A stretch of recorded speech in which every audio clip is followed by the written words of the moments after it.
నేడు శాసనసభాపక్ష నేతగా చంద్రబాబును ఎన్నుకోనున్న కూటమి శాసనసభ్యులు.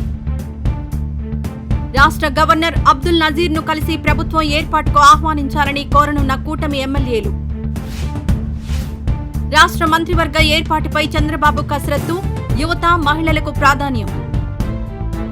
నెల్లూరు నగర మేయర్ పొట్లూరి స్రవంతి, ఆమె భర్త జయవర్ధన్ వైకాపాకు రాజీనామా.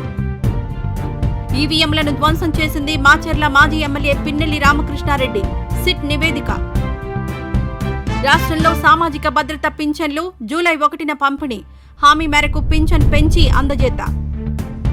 వ్యతిరేకత పసిగట్టలేకపోయాం, వైఎస్ జగన్తో ఓటమి చెందిన నేతలు ఆవేదన, కార్యకర్తలకు అండగా ఉండాలని జగన్ సూచన. వారం రోజుల పాటు సెలవులో వెళ్లిన టీటీడీ ఈవో ధర్మారెడ్డి రాష్ట్రంలోనే ఉండాలని ప్రభుత్వం షరతు.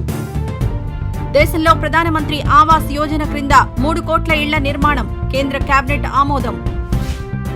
చంద్రబాబు నాయుడు ప్రమాణ స్వీకారానికి హాజరు కానున్న ప్రధాని నరేంద్ర మోదీ. ఈ వీడియో నచ్చితే లైక్ చేయండి, షేర్ చేయండి. మరింత సమాచారం కొరకు మా ఛానల్ను సబ్స్క్రైబ్ చేయండి.